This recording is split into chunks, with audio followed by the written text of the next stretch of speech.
Welcome, welcome. You have tuned in to a soaping day. So today I'm making a lot, so I'm gonna try using the Crockpot to melt the oils and then add everything in because I've actually been microwaving it with the measuring cup every single time and that's too much. So today we're gonna try Crockpot, see how it goes. Join in and see what it looks like to use a Crockpot to do cold press soap. All right, first thing first, I am here measuring out all of my oils into this bowl.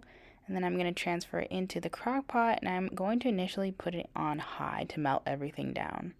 While melting, I'm gearing up to mess with lye. That stuff is not a joke, and make sure you're in a well ventilated area, so I'm doing it here. I'm measuring out my water and then I am measuring out my lye. I kind of messed up, so we had to transfer into a bigger cup.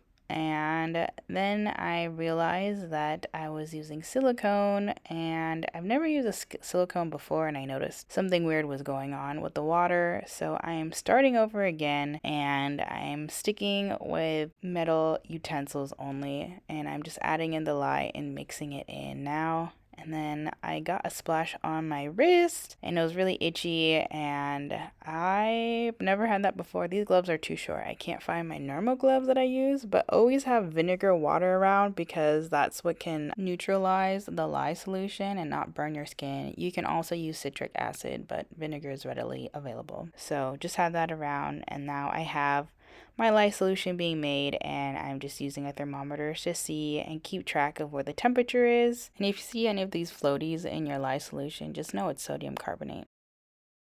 But here are the gloves that I wanted to find, and I'm just pouring out all of my oils because now my oil and my lye solution is at the same temperature. And here I am adding my lye solution into the oils and then getting ready to do the magic. And just watch how the color starts to change within the oil mixture as the lye solution is being added. It's going from that brown color and slowly turning into the light color. This is already you watching the chemical process of soaping happening right before your eyes, and I just stir by hand a few times and then I blitz it until it turns into like a cake batter texture. Then you know that means that your soap has reached trace, and let me know in the comments below if you want a whole video on that. And here I am just scraping off every penny that I could possibly get of soap and then getting ready to transfer it over. This gets kind of messy. I feel like I need maybe a better method, but it wasn't terrible.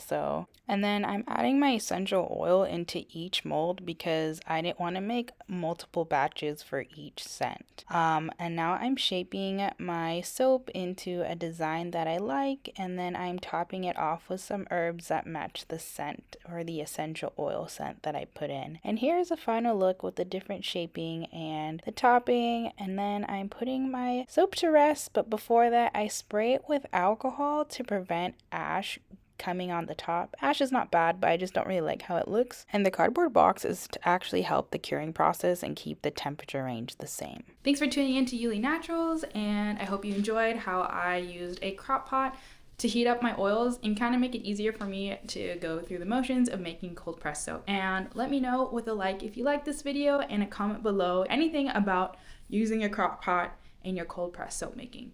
And don't forget to subscribe if you haven't for more videos like this, and stay tuned for more to come.